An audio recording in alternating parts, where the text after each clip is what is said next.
या मालिकेचा जबरदस्त प्रोमो प्रेक्षकांनो आउट झालेला आहे आणि आजच्या हळदी कुंकाच्या विशेष एपिसोडमध्ये अधीरा एक असा खळबळजनक गुप्तस्फोट करणार आहे की ज्यामुळे संपूर्ण घर हादरणार आहे. अर्पिता आणि मल्लिका यांच्या खोटेपणाच्या भांड्यांना अखेर तडे जाणार असून हा स्फोट दुसरी तिसरी कोणी नाही तर स्वतः अधीराच करणार असल्याने सगळ्यांनाच मोठा धक्का बसणार आहे. मंदाकिनी आणि मल्लिका दोघींचेही खरे चेहरे उघड होणार असून एका फोनमुळे सगळा खेळच उलटणार आहे. रोहन, बाबा सगळेच हादरलेले दिसणार आहेत आणि समरला अखेर स्वानंदीवर विश्वास ठेवायला भाग पाडणारी खरी गोष्ट समोर येणार आहे. त्यातच आजी समर आणि स्वानंदीला पहिल्या संक्रांतीसाठी खरेदीला जायला सांगते आणि राजवाड्यांच्या परंपरेचा आग्रह धरते.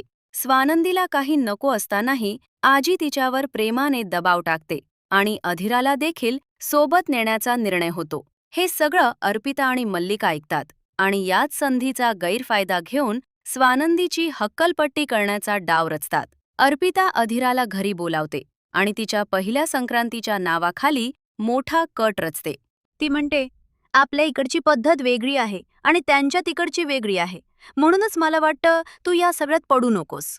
यावर अधीरा शांतपणे सांगते, मी फक्त नॉर्मल बोलतेय, तू उगाच गैरसमज करू नकोस. पण अर्पिता तिच्या डोक्यात मुद्दाम संशय टाकते की स्वानंदीला खरेदीला न्यायचं म्हणजे तिच्या सासरच्यांना कमी लेखणं आहे. अधीरा घरी आल्यावर सांगते की त्यांच्या घरच्या पद्धतीनुसार संक्रांतीला सुनेला गिफ्ट दिलं जातं आणि ती ज्वेलरी शॉपमध्ये जाण्याचा विचार करते. मंदाकिनी यावर चिडते आणि सोन्याच्या वाढलेल्या भावांची आठवण करून देते. पण अधीरा ठामपणे सांगते की तिला सोनं नको तर डायमंड घ्यायचं आहे. रोहन समंजसपणे बजेटमध्ये राहून जे हवं ते घेऊया असं समजावत असतो. पण अधीराच्या बालिश हट्टामुळे घरात तणाव वाढतो. तेव्हा मंदाकिनी 1 ग्रॅमचे दागिने घेण्याचा सल्ला देते. ते ऐकून बाबा कपाळाला हात लावतात. अखेर ते रोहनला सांगतात की जास्त विचार न करता तिला जे हवं ते घेऊन दे. अधीरा पुन्हा 1 ग्रॅमचे दागिने कुठे मिळतात विचारते. तेव्हा उत्तर मिळतं, जे दागिने त्या दिवशी स्वानंदीला दिले होते ते तिच्याच आईने दिले होते. हे वाक्य ऐकताच अधीराच्या मनात संशयाची पहिली ठिणगी पेटते आणि घरात सगळेच गडबडलेले दिसतात. ती थेट खोदून विचारते, हे कसले दागिने आणि असे का बोलताय? पण ठोस उत्तर न मिळाल्याने तिचा संशय अधिकच बळावतो.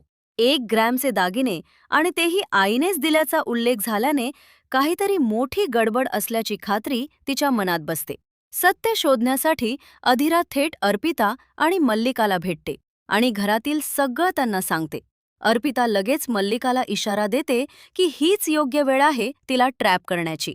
मुद्दाम ती 1 ग्रॅमचे दागिने कुठे मिळतात याचा पत्ता अधीराला देते.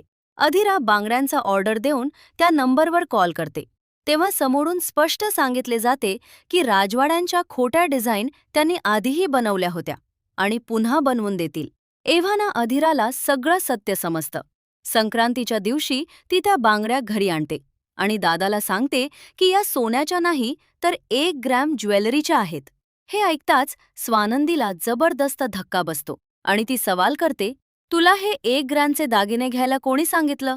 आता हा गैरसमज कसा उघड होणार याकडे सगळ्यांचे लक्ष लागले आहे. लगेचच अर्पिता उलट आरोप करत म्हणते की कुणी म्हणजे काय, तुझ्याच घरच्यांनी अधीराला 1 ग्रॅमची ज्वेलरी दिली. आपण तिला डायमंड देत असताना तिच्या सासरच्यांनी इतकं स्वस्त केलं. स्वानंदी हे ऐकून थांबा म्हणत थेट अधीराला विचारते, हे खरंच आहे का? अधीरा ठामपणे नकार देते आणि सांगते की तिच्या घरच्यांनी काहीच सांगितलेलं नाही. उलट मम्मानेच लग्नासाठी 1 ग्रॅमची ज्वेलरी बनवून घेतली होती. हे ऐकून समर गोंधळून जातो आणि अधीराला नेमकं काय बोलतेस असं विचारतो. तेव्हा अधीरा रोहनला सांगते की पुरावे तिच्याकडे आहेत. तिने त्या दुकानाचा कॉल रेकॉर्ड करून ठेवलेला आहे. ती स्पष्ट करते की ती मल्लिकालाच विचारून त्या 1 ग्रॅम ज्वेलरीच्या दुकानात गेली होती आणि तिनेच पत्ता दिला होता. त्या कॉलमधून सगळं सत्य उघड होतं की लग्नात जे दागिने दिले गेले ते मल्लिकाच्या सांगण्यावरूनच खोटे बनवले होते. हे ऐकून स्वानंदी, आजी आणि सगळ्यांनाच जबरदस्त धक्का बसतो. पण सर्वात मोठा धक्का समरला बसतो. अधीराने सांगितलेलं खोटं आहे असं मानण्याची शक्यता आता उरलेली नाही. पुढील भागात या सत्याचा आणखी कसा उलगडा होतो हे प्रेक्षकांना पाहायला मिळणार आहे. अशाच प्रकारे येणाऱ्या पुढच्या भागांसाठी आपल्या YouTube चॅनलला नक्की सबस्क्राईब करा